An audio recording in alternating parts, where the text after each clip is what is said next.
Hey everyone, welcome back again. We are going to apply, as I promised, some of this brand new product called Clear Armor. And we're just going to be starting with a few small pieces to start, as this is a brand new product for myself and I want to take it slow, get to learn it and understand my limitations as I work with it, because coming from a water-based poly finish that I use, the applications are completely different. I heavier coats or more multiple coats because of shrinkage. Whereas now we're dealing with 100% solids with Clean Armor and a fast cure time of 2 minutes under UV light. And a couple of things I want to address before we get into it is the UV light that I'll be using. Clean Armor offers on their website a product or a company called Cuvo, and they offer a lineup of UV curing lights. I had this when I was doing UV curing with grain fillers, and I got this off of Amazon. And the rating for this light is 385 to 400 nm, and which falls into the range for the curing for the Clean Armor, which I think is anywhere between 365 and up to 400. Or let me see what I've got here. 405. I have a couple notes there. So you can invest in a high quality light. The Cuvos are a little more expensive, depending on your application. We're working with small areas. I mean, a body. We're talking bodies this size. We're talking small parts like this, and so we don't need anything really super industrial or really large. So this light, I've already been testing it and using it with the Clean Armor in a couple of applications, playing around with the dye on raw wood with a couple layers of the Clean Armor. And we'll look at how it deals with picks, and we'll do some sanding on it to see how, to just show you what to expect when it's cured, the powdering of when you sand the finish, and also we're going to do some scraping. The other thing I wanted to mention is you can roll it on, you can wipe it on, you can brush it or spray it, because we're dealing with some small pieces. We're going to be doing this. This is a bridge plate under the bridge. This is a tailpiece, black mahogany, and we're going to do the face plate of this of the neck as well in the black mahogany. And so these are small. I'm not going to spray these. I'm not going to set all that up to spray, but we are going to use a brush. I have a really decent brush here that will do the trick, and that's what we're going to do. I have my product in here. It's not covered. I should get a black tape, but right now we're okay. My windows are UV rated, so I don't have anything to worry about that way. And then we're going to do the light. Then we're going to just see how it looks. So I'm going to stop talking, and I'm going to switch the position of the camera so you can see what I'm doing, and then we'll just do it kind of in real time. All right, so we have our pieces here. I'm just gonna. I didn't pour very much in here. We're not dealing with a large area, so we're just gonna get started. I'm just using the super glue and tape trick with the double, instead of using double-sided tape. So I'm just brushing it on.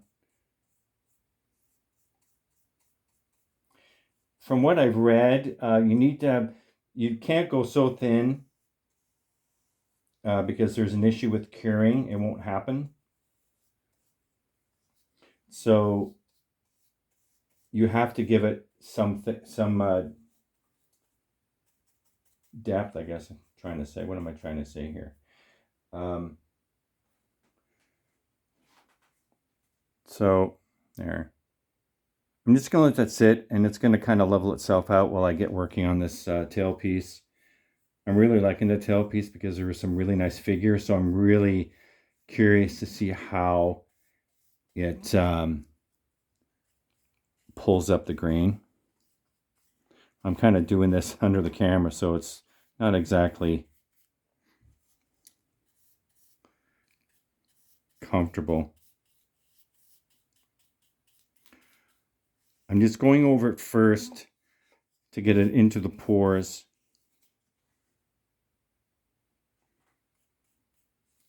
It's likely going to stick to the MDF, but that'll be sanded. This is going to be going directly against the body, so that won't really matter. It doesn't matter to me.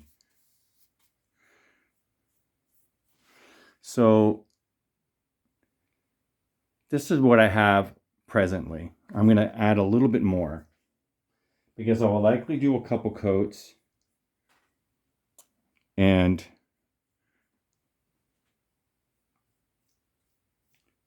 sand in between.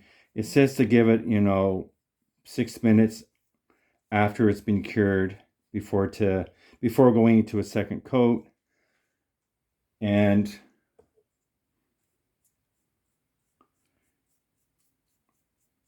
so the great thing is, instead of waiting 30 days to get something like this done, these will be ready today, ready to go. They'll be ready to be buffed.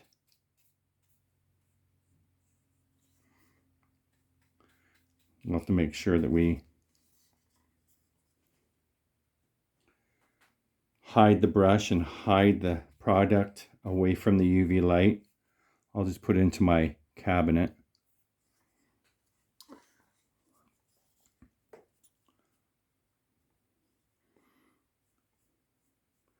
So that's not exactly level the way I'd like.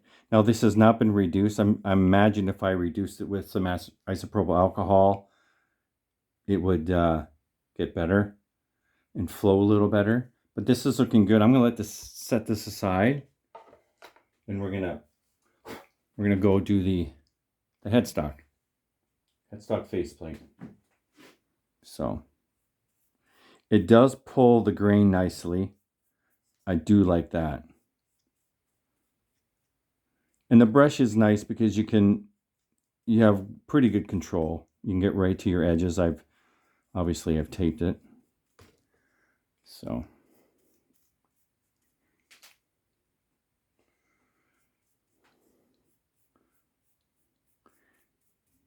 what I'm really looking forward to is after it's been cured and we have a couple layers, buffing it out will be pretty exciting. This is pretty easy when you're dealing with raw wood. We're not doing any grain filling. We're not doing any dye or color. So this is pretty straightforward. You can see that.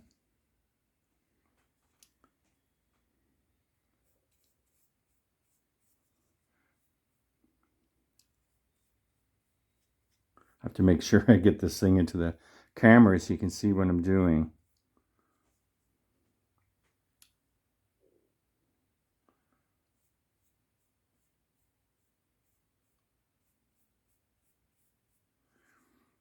This isn't a very porous wood, so we're pretty good that way. Whoops. So I want to get it as good as I can so that when we sand it, we don't have as much sanding to do. So I'm happy with that. I think there's a spot in there.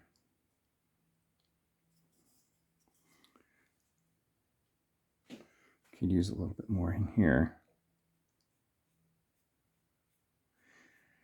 And from what I've read, whenever you do add a color, you have to increase your cure time. Like the one guitar I'm doing is going to be in black. I'm sure that that's going to take a little more time because it has to get through the pigment or the dye that I'm using. So I'm happy with that. We're going to be sanding it, like I said, and we'll be able to see what kind of powdering up we should expect. And that will also confirm we have a full cure. I'm just going to set this to the side for a second. So we're going to get started. All right, lights on. And we're just going to hold it over, get it around to the sides.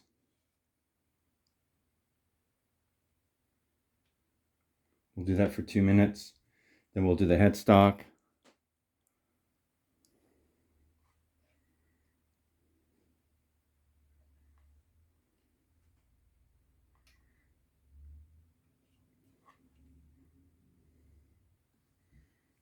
And it is possible to burn it and heat it if you get too close. This is a 60-watt unit. I think usually the ones that they offer on Clean Armor are a much lower wattage. But I'm usually this far away when I worked with it before, and as I've been playing around with it the last day or so, it's definitely, you know, the application works with this light.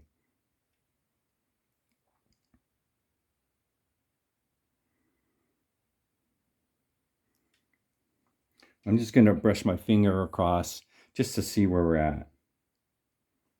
So I don't know if you can see that. Where are we? Really bad with the camera. You can see a spot that I sort of missed. We'll have to get that. It's got a little further yet to go. And you want to make sure you do the full 2 minutes.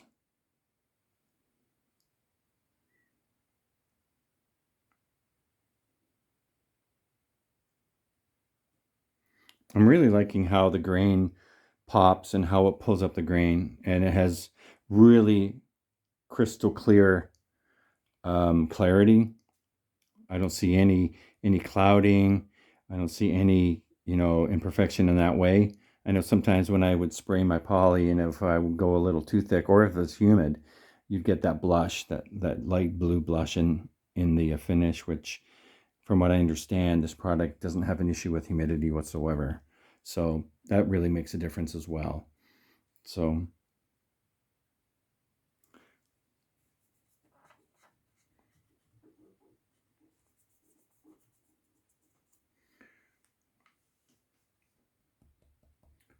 doesn't feel tacky. This spot here feels kind of funny. We'll see. So I don't know whether this is allowed or not, but I'm going to leave those on. And I'm going to take some 220. I've got some old 320 here. So let's just see.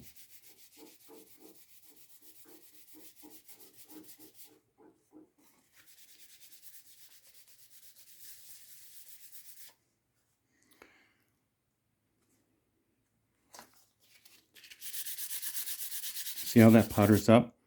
That's telling me that we have a full cure.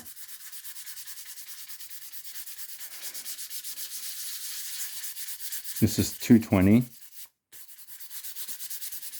And that's what you want to have happen. That's what you want to see. Really nice powder.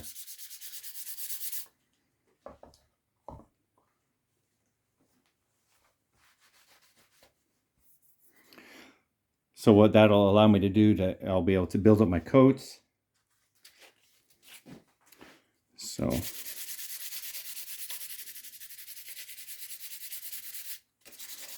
really nice.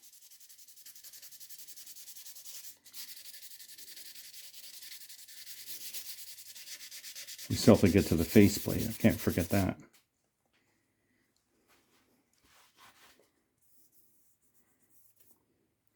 So I'm going to set this to the side. We need to do the faceplate now.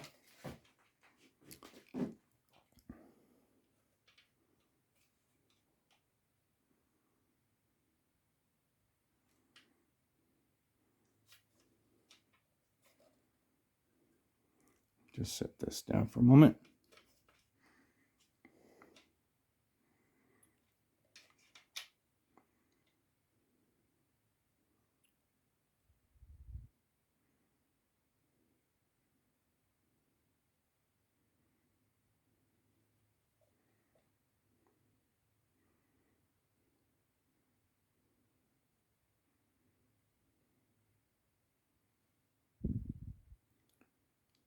I should have a timer going, but I don't.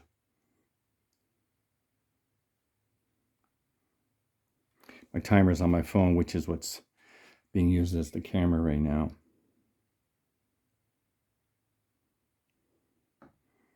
But I think we can tell. Still feels silky, which means it's still in cure. Needs curing.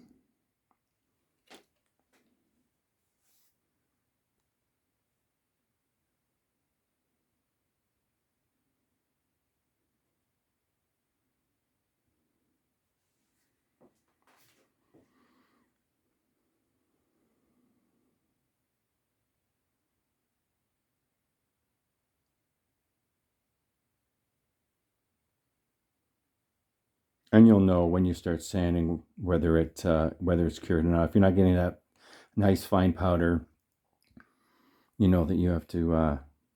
It's not fully cured.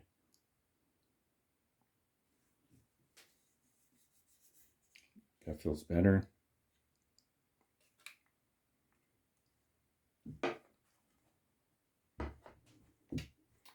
All right, I'm gonna do that same trick. We're gonna take the 220 this time. We're just gonna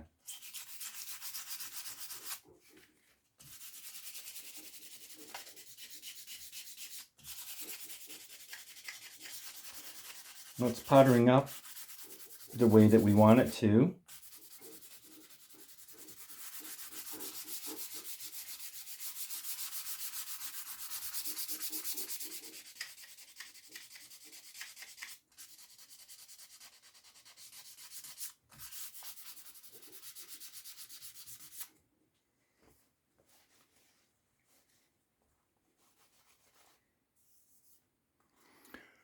So it's not looking bad. I'm going to definitely be doing another coat. I'll just take it a little further.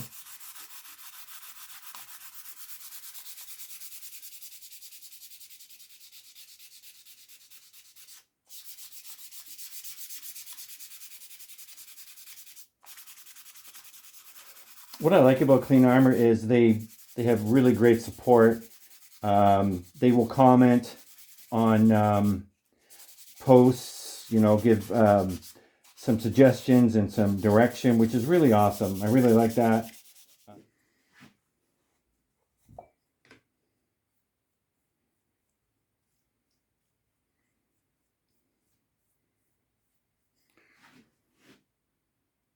That's really nice.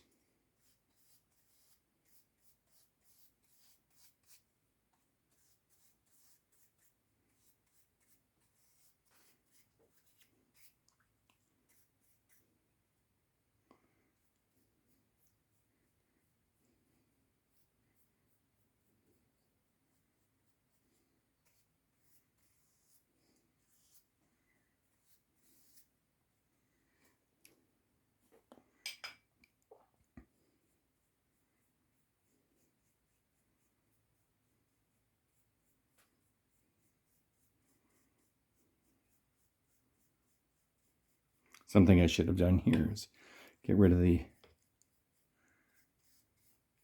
dust. And I should be wearing protection on my hands. But I am not actually touching anywhere near it, so I think we're okay. We're not spraying it. So with this product, you're going to want to, if you're spraying, you're going to want to make sure you're fully protected, long sleeves, and full face gear and gloves. I'm going to let that sit before we do the UV. We're going to go back to our face plate. This stuff is so harmless as far as VOCs and HAPs that you could do this at your kitchen table and, with a coffee beside you. Not that you you would need to, but you could.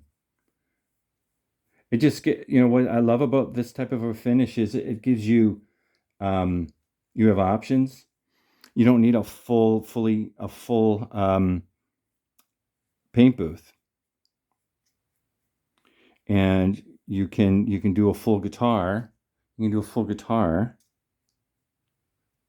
in a dedicated space, and you would be able to get a high quality finish that's durable, that has great clarity, that buffs really nice. This is the it's called the Classical Instrument Buffable 830, a buffable finish. So this I will be buffing, and we'll be looking at the results of that as well. So because there's nothing more satisfying that when you do a headstock, we get a nice inlay. This is a really nice mother of pearl inlay. you buff this up really nice and it just gleams, and that's I'm excited about that. So when you apply this stuff, you do need to let it level. You want to give it a few minutes or a couple minutes to kind of level out before you apply your UV lighting, because what happens is what you see is what you get. So if it's got funny spots, if there's a drip or if there's a run, it's going to stay. You'll need to sand that out. But this is leveling out really nicely, and you can build coats to your desired thickness. And whenever we're working with figured woods, we really like to see that grain pop. And so one of the tricks is you have a nice thick coat, and it creates this depth in 3D effect with the figure of the wood. So I may even do a third coat on the faceplate itself, and just to do that and get that really nice effect happening. So if I had added a little bit of isopropyl alcohol, 99%, this would probably flow out a little better. But what's really great is this product, you can play around with it. You don't have to, you can, if you've seen air bubble or a run, you can deal with it and eliminate it. If there's a dust speck or if you get a fly that drops into it, you can deal with it, and then you're done with it. And then you're, until you use the UV light, it's a workable finish. It's not like the minute it goes on, it starts to cure. If you're doing a wipe on poly or you're brushing on a poly or an oil, it starts to cure. This stuff does not cure. Basically will never cure until you apply a UV light to it. That makes it really attractive as a finish to use. So I think we're going to let that sit right there. We're going to use the UV light. You can see already just out of the bottle how glossy and reflective it is before level sanding and buffing. So this will be quite interesting to see how it plays out. Don't you like my little support to get that thing level? I guess a few things I didn't quite have prepared, but so far I am really happy with it. And this is a third coat. I did a really good level sand just prior on the second layer. This will probably be the final layer. I think 3 is going to be oodles. And same with the tailpiece and the bridge plate. And yeah, so I will come back after these are buffed, and we will just do a final summation. All right, I have just finished buffing and polishing this faceplate, and you can see how reflective and glossy it is. I definitely have to be cautious of my sanding because I think I need to take them up a little more. I used a 600 grit, this Galaxy sandpaper. Look at it all. That's from previous jobs. I just can't seem to throw any of it away. But I start with 600, I go to 800, and then I go to 1,000. And I could probably go higher because my compounds, I'm using a Minzerna liquid polish after the buffing wheel on a 3-inch orbital dual action polisher. And that goes from a 1,000 heavy cut to a medium cut, and then a final finish, which is 3,000, and finally at 3,500. And I am so happy with it.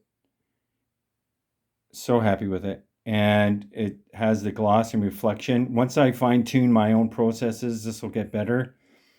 And you can see how it captures the grain. You can sort of see the scratches there. And I'm sure that Clean Armor may have some thoughts on that for me. Anyways, this is just the start. This is my first real actual step-by-step walkthrough with using this product. And I think it shall only get better from here on in. And thank you so much for watching. Hopefully this helps you. Make sure you comment, follow along, and I think there's some great stuff to come forward with this stuff.